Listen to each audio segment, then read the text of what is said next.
वैसे तो प्रधानमंत्री नरेंद्र मोदी और राहुल गांधी के बीच किसी भी प्रकार की तुलना ठीक नहीं है, लेकिन जब मैच 2020 का हो तो दोनों तरफ के कप्तान को उतरना ही पड़ता है।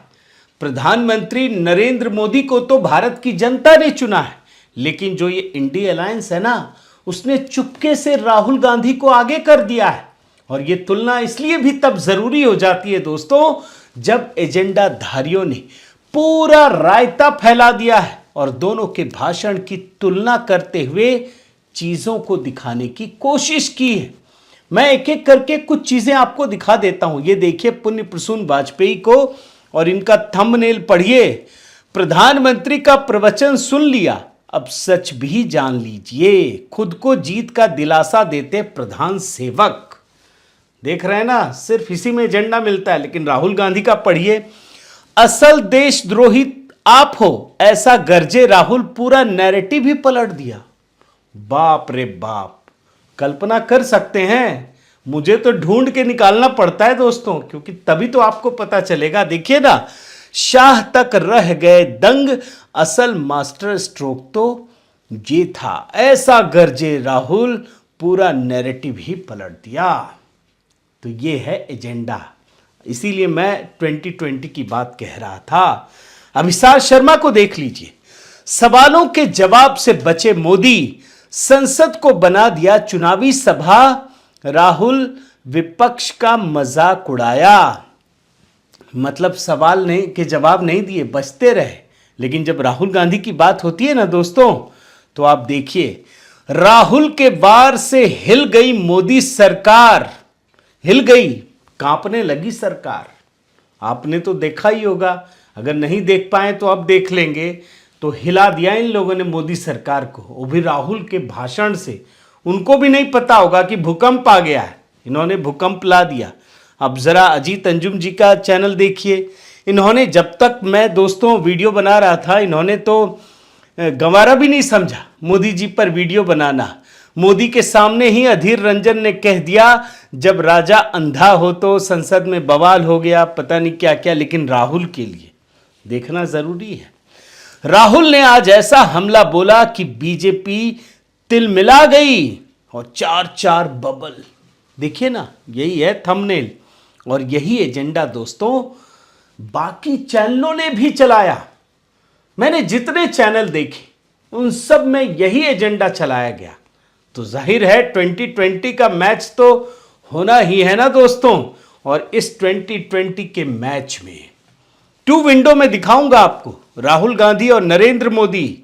यानी एक तरफ राहुल गांधी होंगे, आज मैं दिमाग से नहीं बोलना चाह रहा हूं, मैं दिल से बोलना चाह रहा हूं, और दूसरी तरफ इस 2020 के मैच में प्रधानमंत्री मोदी भी होंगे। वो भी सुन लीजिए। कल यहां दिल से बात करने की बात भी कही गई थी। उनके दिमाग के हाल को तो देश लंबे समय से जानता है, लेकिन अब उनके दिल का भी पता चल गया। और आज इस 2020 मैच में आप खुद जज कीजिए।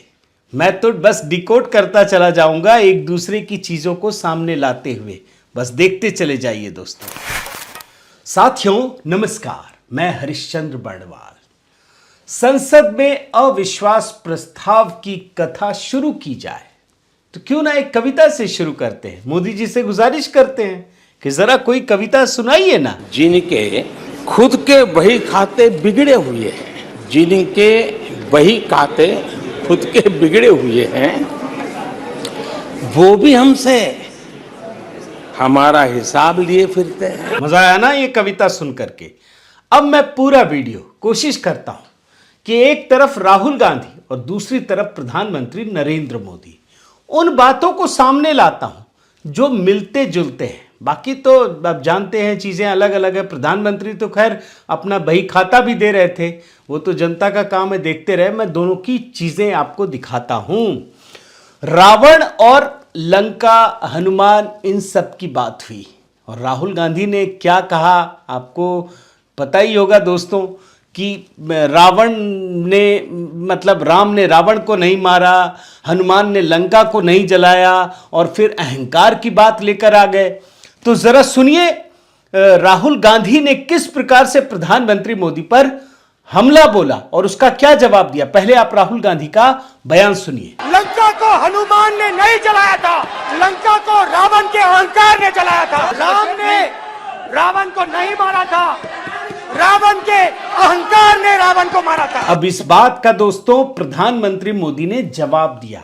ऐसा नहीं है वो फ्रंट फुट पर खेलते हैं, उन्होंने बात कही और कैसे कही ये सुनना जरूरी है। प्रधानमंत्री मोदी का जवाब सुनिए।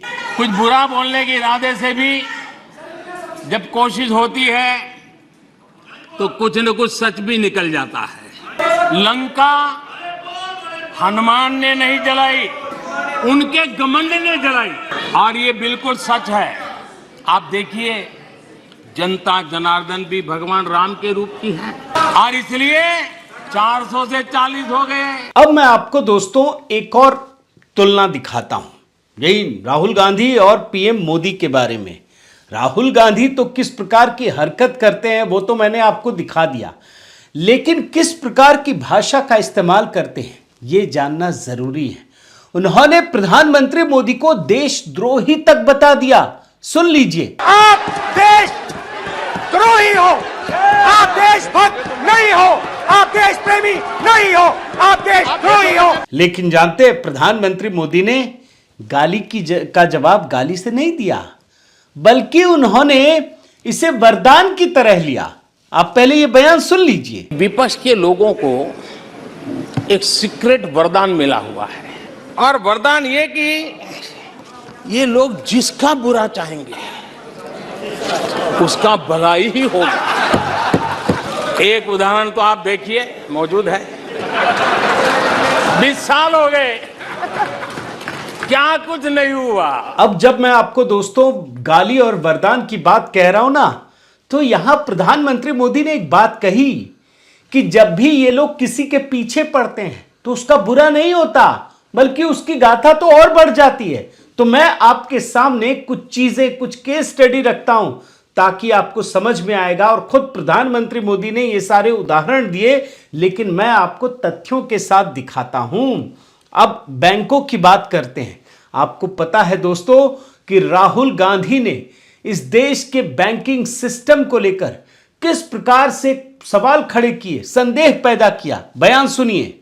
Our banking system is practically not working anymore. Banks are failing, and I suspect more banks are going to fail as a result of the current global situation. और जब राहुल गांधी बैंकिंग सिस्टम की बात कर रहे थे ना, तो आप भूले नहीं होंगे, वो इस देश के सबसे बड़े bank state bank of India की बात कर रहे थे और अडानी से जोड़कर कि एसबीआई को ये बर्बाद किया जा रहा है। आप बयान सुनिए ये वाला राहुल गांधी का। एसबीआई देश का सबसे बड़ा पब्लिक सेक्टर बैंक है, जिसमें आपकी मेहनत की कमाई और आपके परिवार और आपके बच्चों के भविष्य के लिए जमा की हुई सेविंग्स रखी हुई है। अब सवाल ये उठता है कि इन बैंकों में रखे हुए पैसे जो आपके पैसे हैं, उनको खतरे में कौन डाल रहा है? अब आपको मैं प्रधानमंत्री मोदी का जवाब सुनाता हूं। बड़े ध्यान से सुनिएगा दोस्तों, ये चीजें ना आई गई हो जाती हैं, लेकिन प्रधानमंत्री मोदी की खासियत है कि वो उन तमाम चीजों का जवाब देते हैं और खुलकर देते हैं। आप देखिए उन्होंने क्या कहा। आपको ध्यान होगा कि इन लोगों ने कहा था बैंकिंग सेक्टर के लिए बैंकिंग सेक्टर डूब जाएगा, बैंकिंग सेक्टर तबाह हो जाएगा, देश खत्म हो जाएगा, देश बर्बाद हो जाएगा, न जाने क्या क्या कहा था। हमारी public sector banks net profit 2 गुने से ज्यादा हो गया। देख रहे हैं ना, हो सकता है इस पे भी वो लोग गलतफहमी पैदा कर दे, इसलिए मैं रिपोर्ट लेकर आ गया हूं। आप देखिए ये कुछ दिनों पहले की खबर है और सिर्फ एसबीआई का दिखा रहा हूं मैं। एसबीआई की रिकॉर्ड तोड़ कमाई 178% वृद्धि के साथ देखिए 16,000 से अधिक करोड़ का मुनाफा। और मैं आपको मई की खबर दिखाता हूं। आप देखिए पीएसयू बैंक को इतने 16,694 करोड़ का जबरदस्त प्रॉफिट। अब देखिए जो निवेशक है उसको 1130%, कल्पना कर सकते हैं इतने का डिविडेंड मिला। अब मैं आपको एक और तुलना दिखाता हूं दोस्तों। अब मैं आपको LIC को लेकर दिखाता हूं। LIC को लेकर राहुल गांधी ने इस सरकार को किस प्रकार से बदनाम किया, यह देश का हर बच्चा जानता है दोस्तों। हर कोई जानता है कि उन्होंने किस तरीके से चीजों को प्रसारित करने की कोशिश की, कंफ्यूजन फैलाया।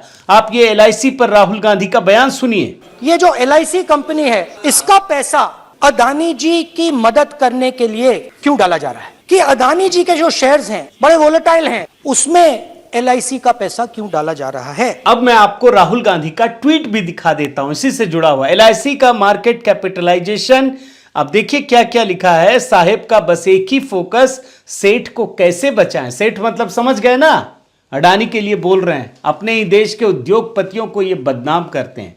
अब इस मुद्दे पर भी नरेंद्र मोदी ने जवाब दिया LIC को लेकर के कि देखिए ये क्या कहते थे और क्या हो रहा है। आप सुन लीजिए ये बयान। आप जानते हैं LIC के लिए क्या क्या कहा गया था? LIC बर्बाद हो गई, गरीबों के पैसे डूब रहे हैं, गरीब कहां जाएगा, बेचारे ने बड़ी मेहनत से LIC में पैसा डाला है। लेकिन आज LIC लगातार मजबूत हो रही है। सुन लिया आपने। अब आपको मैं रिपोर्ट भी दिखा देता हूं, देख लीजिए। LIC का लाभ 5 गुना से अधिक बढ़कर 13,191 करोड़ वित्त वर्ष 2022-23 के दौरान का है। ये आगे बढ़िए। अडानी समूह के स्टॉक्स में निवेश पर LIC को हो रहा भारी मुनाफा, अडानी से हो रहा है जिससे ये बदनाम कर रहे थे। और आगे देख लीजिए। Good days, market value of LIC investment in Adani stocks hits ₹45,000 crore in less than 2 months। तो ये तो दोस्तों LIC की कहानी हो गई। अब एक और आपको कंपैरिजन दिखा देता हूं दोस्तों। राहुल गांधी और PM मोदी के बयान, और सिर्फ बयान नहीं, तथ्यों के साथ HAL को लेकर राहुल गांधी ने किस तरीके से इस देश की सरकार को बदनाम किया और क्या क्या नहीं कहा। दोनों के बयान एक साथ अभी आपको दिखा रहा हूं, आप देखिए। और कैसे बदनाम किया था, अभी तो अडानी पे चल रहा है ना, इससे पहले अनिल अंबानी को लेकर करते थे। ये 2019 के चुनाव में किस तरीके से साजिशें रची, ये भी आपको पता चलेगा, उसका भी जवाब दिया गया। आप पहले सुनिए HAL को लेकर राहुल गांधी ने क्या कहा था। HAL से कॉन्ट्रैक्ट छीनकर अनिल अंबानी को कॉन्ट्रैक्ट देने का निर्णय किसने लिया? एक और बयान सुन लीजिए, छोटा सा। And the context is that 30,000 crores have been stolen by Mr. Anil Ambani. देख रहे हैं ना, stolen by mister Anil Ambani, चोरी की है। कैसी भाषा। और इतना ही नहीं, ये भी ट्वीट किया कि HAL अपने लोगों को सैलरी नहीं दे पा रहा है। और क्या क्या बातें आप सोच भी नहीं सकते दोस्तों। अब प्रधानमंत्री मोदी का इस पर बयान आप सुन लीजिए। ये HAL को लेकर के कितनी भली बुरी बातें इन्होंने करी थी। HAL फैक्ट्री के दरवाजे पर मजदूरों की सभा करके वीडियो शूट करवाया गया था। वहां के कामगारों को भड़काया गया था, अब तुम्हारा कोई भविष्य नहीं है, तुम्हारे बच्चे मरेंगे, भूखे मरेंगे, HAL डूब रहा है। आज HAL सफलता की नई बुलंदियों को छू रहा है। HAL ने अपना highest ever highest revenue register किया है। और हां, याद कीजिए दोस्तों, इस बात को समझ लीजिए कि जैसे मैंने SBI और LIC का दिखाया, वैसे ही HAL ने रिकॉर्ड तोड़ कमाई की है। यहां पर भी जो इनकी रणनीति थी ना, मोदी सरकार को बदनाम करने की, किसी ना किसी एक मुद्दे को उठाकर, वो फेल हो गई। अब मैं आपको और आगे लेकर चलता हूं दोस्तों, और अब सीधे अडानी की बात कहता हूं। राहुल गांधी हर वक्त अडानी अडानी अडानी अडानी करते थे। इस बार भी कहा कि इस बार अडानी को बोलेंगे नहीं, लेकिन याद रखिए कि जहां जाते थे हमेशा अडानी अडानी करते थे। एक छोटा सा मतलब झलकियों के रूप में आपको मैं दिखा देता हूं। अदानी जी दिखाई देते हैं। नरेंद्र मोदी जी और अदानी जी के रिश्ते का मामला है। Next speech that is going to come on Adani. क्या हिंदुस्तान की फॉरेन पॉलिसी का लक्ष्य अदानी जी को और अमीर बनाने का है? जो अदानी जी का मुद्दा है उससे डरे हुए हैं। और प्रधानमंत्री मोदी का एक बयान, हालांकि उन्होंने अडानी के बारे में नहीं कहा, वो तो सबके लिए कहते हैं इन जनरल, लेकिन उन्होंने कहा कि जिसे ये गाली दें वो समझ लो कि वो अच्छा करने वाला है। अडानी का नाम नहीं लिया, लेकिन चूंकि ये गाली ही उसी को दे रहे हैं तो आपको मैं ये बयान दिखाता हूं। शेयर मार्केट में रुचि रखने वाले को भी ये गुरु मंत्र है कि जो सरकारी कंपनियों के लोग गाली देना, आप उसमें दांव लगा दीजिए साहब, अच्छा ही होने वाला है। और अब मैं आपको 2-3 रिपोर्ट दिखा देता हूं। हिंडनबर्ग जो रिपोर्ट थी उस मामले में सुप्रीम कोर्ट कमेटी की जो पहली रिपोर्ट आई उसमें भी साफ हो गया कि फर्जीवाड़ा नहीं हुआ। इस देश की आम जनता ने अडानी के शेयरों पर पूरा भरोसा किया और खूब खरीदारी की। और हाल की रिपोर्ट भी दिखा देता हूं, लेटेस्ट, कि 10 में से 7 शेयरों में उछाल, अडानी पावर सबसे ज्यादा चढ़ा। हो गया ना, खुल गई ना खिड़की। अब और आगे बढ़िए, अब मैं आपको इंडिया पे दिखाता हूं। इंडिया अलायंस में बोलता हूं, लेकिन राहुल गांधी को लगता है कि नाम बदलने से काम हो जाएगा, मोदी जी बदनाम हो जाएंगे, मोदी जी हार जाएंगे सिर्फ नाम बदलने से। आप सुनिए ना राहुल गांधी का बयान। लड़ाई एनडीए और इंडिया के बीच में है। लेकिन प्रधानमंत्री मोदी ने घमंडिया नाम तो दिया है, बताया कैसे। ऐसा नहीं कि सिर्फ नाम दे दिया, क्विट इंडिया वाली बात भी याद दिलाई। लेकिन उन्होंने कहा कि इन लोगों ने किया क्या है, कैसे एनडीए में 2 आई जोड़कर बनाया, और वो 2 आई है क्या। बयान सुनिए। खुद को जिंदा रखने के लिए इन्हें एनडीए का ही सहारा लेना पड़ा है, लेकिन आदत के मुताबिक घमंड का जो आई है ना, आई वो उनको छोड़ता नहीं है। और इसलिए एनडीए में 2 आई पिरो दिए, 2 घमंड के आई पिरो दिए। पहला आई 26 दलों का घमंड, और दूसरा आई एक परिवार का घमंड। और प्रधानमंत्री मोदी ने सिर्फ इतना ही नहीं कहा दोस्तों, एक कविता सुनाई, और वो कविता इनको पूरी तरह से पर्दाफाश करने के लिए, एक्सपोज करने के लिए काफी है। ये कविता भी सुन लीजिए।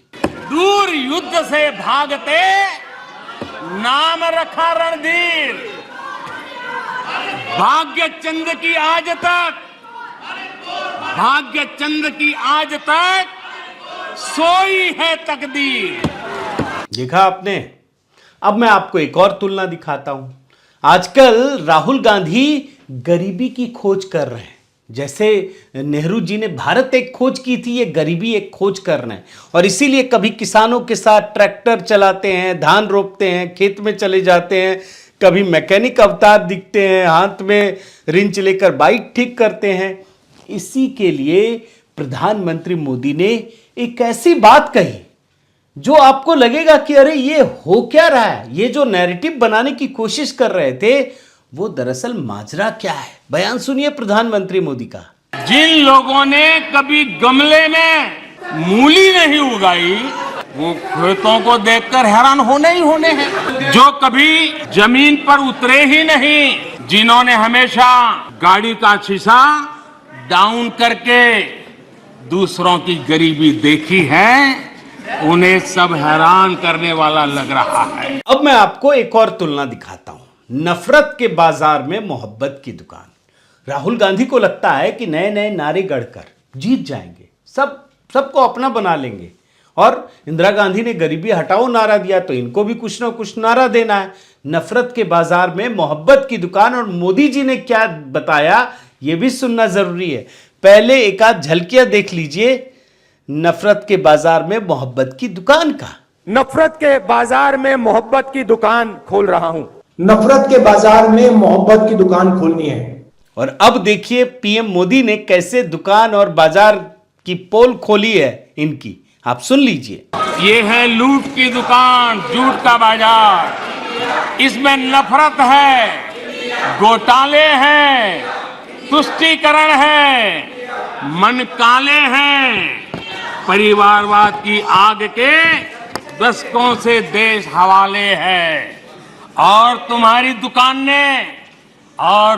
दुकान ने इमरजेंसी बेची है, बंटवारा बेचा है, सिखों पर अत्याचार बेचा है, झूठ कितना सारा बेचा है, इतिहास बेचा है, उरी के सच के प्रमाण बेचा है। शर्म करो नफरत की दुकान वालों, तुमने सेना का स्वाभिमान बेचा है। अब देखिए दोस्तों, मैं बहुत ज्यादा तथ्यों में नहीं जा रहा क्योंकि फिर यह वीडियो बड़ा हो जाएगा, लेकिन प्रधानमंत्री मोदी ने हर तथ्य का भी जवाब दिया है और बहुत लंबा भाषण था। ऐसा नहीं था कि वो काम चलाऊ तरीके से बोल के चले गए, पूरे दस्तावेज के साथ आए थे, तथ्यों के साथ आए थे।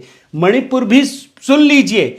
मणिपुर के मामले में राहुल गांधी ने भारत माता की हत्या की बात कही और प्रधानमंत्री मोदी ने इसका जवाब देते हुए बताया कि मणिपुर में कब किस तरीके से घटनाएं घटी थी, ये सुनना जरूरी है। पहले राहुल गांधी का बयान सुनिए। भारत माता की हत्या आपने मणिपुर में की। देख रहे हैं ना, भारत माता की हत्या हुई, लेकिन मणिपुर में कब ज्यादती हुई है, प्रधानमंत्री मोदी इसका भी हिसाब लेकर आए थे।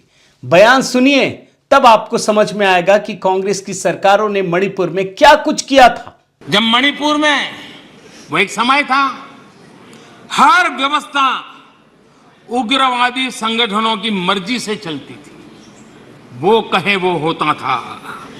और उस समय सरकार किसकी थी मणिपुर में? किसकी सरकार थी? जब सरकारी दफ्तरों में महात्मा गांधी की फोटो नहीं लगाने दी जाती थी, तब सरकार किसकी थी?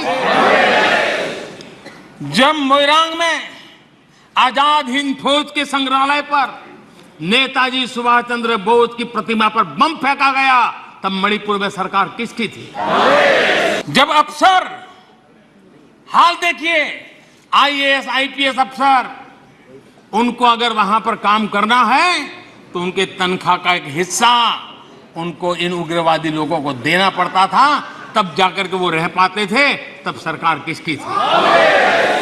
देख रहे हैं ना दोस्तों, क्या क्या हुआ है, कल्पना नहीं कर सकते। इसी प्रकार से राहुल गांधी और इनका एक और मणिपुर पर सुनाता हूं।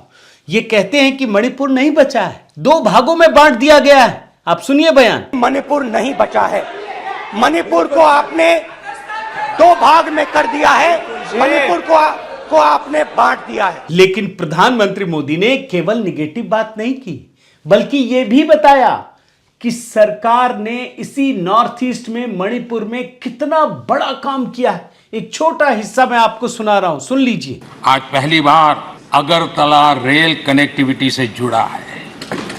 पहली बार मणिपुर में गुड्स ट्रेन पहुंची है। पहली बार नॉर्थ ईस्ट में वंदे भारत जैसी आधुनिक ट्रेन चली है। पहली बार अरुणाचल प्रदेश में ग्रीनफील्ड एयरपोर्ट बना। जाइए। पहली बार अरुणाचल में सिक्किम जैसे राज्य एयर कनेक्टिविटी से जुड़ा है। पहली बार वाटरवेज के जरिए पूर्वोत्तर इंटरनेशनल ट्रेड का गेटवे बना है। पहली बार नॉर्थ ईस्ट में एम्स जैसा मेडिकल संस्थान खुला है। अब मैं दोस्तों कंक्लूजन में 2 बयान सुनाता हूं और उससे अपनी बात समाप्त करता हूं।